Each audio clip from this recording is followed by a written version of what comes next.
Do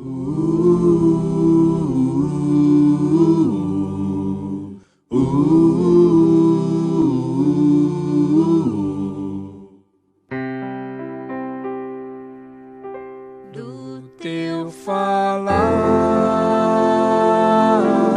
ó Salvador,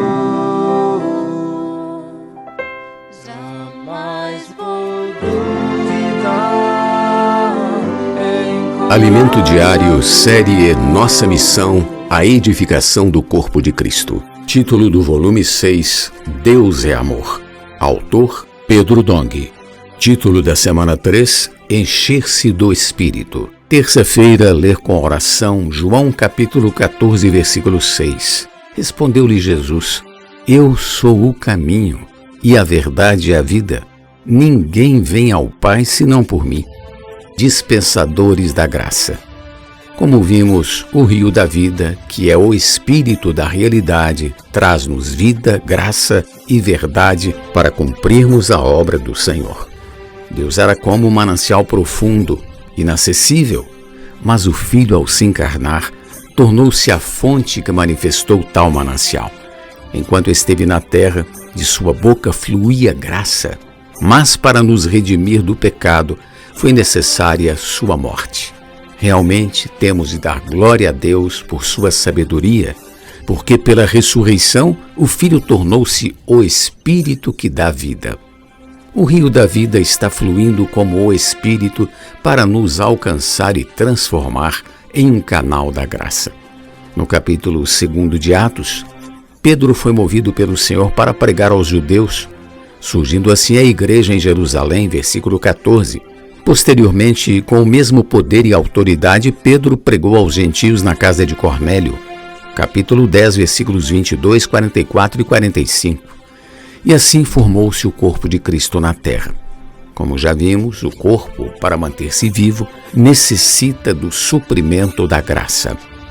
O apóstolo Paulo foi o servo escolhido pelo Senhor para dispensar graça ao mundo gentio. Foi esse evangelho que chegou até nós. Paulo pregou o evangelho na Galácia, Ásia, Macedônia, alcançando por fim Roma. No abrir de sua boca não se ouviam palavras proferidas por um homem, mas era o falar do próprio Deus. Era assim que a graça fluía e a palavra fazia a obra de Deus. Aqueles que receberam o fluir da graça tornaram-se seus dispensadores. Longe de nós limitar-nos a ser um depósito final, que só recebe a graça e não dá continuidade ao fluxo de vida. Se assim fosse, seríamos um mar morto. Na realidade, ao praticar a palavra com simplicidade e obediência, somos um canal pelo qual a graça passa. É dessa maneira que de nós flui graça para abençoar outras pessoas.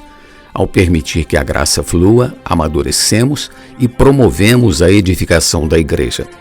O crescimento de vida nos livra do individualismo e do egoísmo, e deixamos de ser pessoas difíceis e complicadas que atrapalham a edificação do corpo de Cristo, feita em conjunto com os demais irmãos. Por isso nos alegramos tanto com o fluir da graça que nos tem edificado como igreja.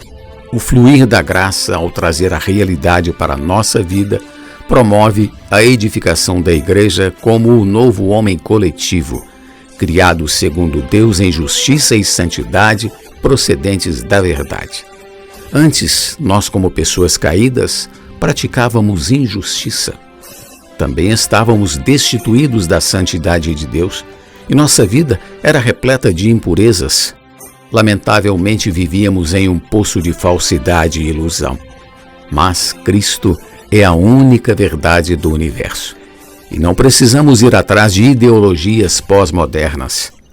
Tais teorias afirmam que a verdade é relativa e muda com o tempo, portanto, cada um tem sua verdade. Desse modo, o comportamento humano sofre severos impactos e amolda-se a um viver mundano repleto de ilusão. Todavia, afirmamos que Deus é a única realidade no universo. Nele está a verdade.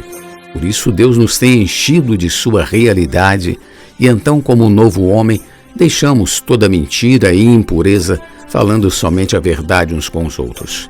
esse processo de transformação tem enchido de realidade o viver da igreja. E como resultado, diversas pessoas passam a ter confiança em nosso labor.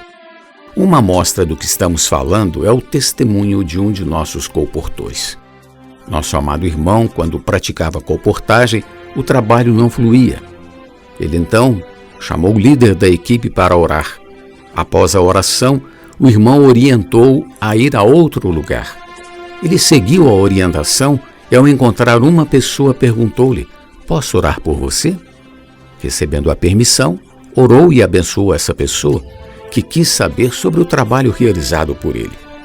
Ao ouvir o relato de nosso colportor, comprou o equivalente a $2.000 em livros para que mais pessoas fossem abençoadas.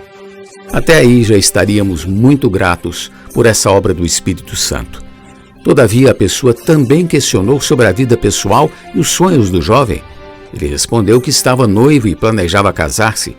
Então, para surpresa dele, aquele homem contatado era dono de lojas de vestidos de noiva e presenteou com $6.000, aproximadamente R$30.000, para a realização do casamento.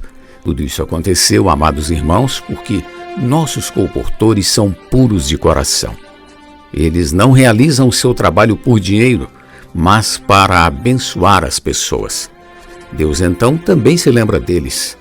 O homem abordado na história acima percebeu que havia verdade na obra que praticamos. Damos graças a Deus pelo fluir da graça que tem movimentado toda essa obra. O rio flui para nós, enchendo-nos de Deus, que é amor e doação, como também flui de nós para as pessoas por quem oramos. Aleluia!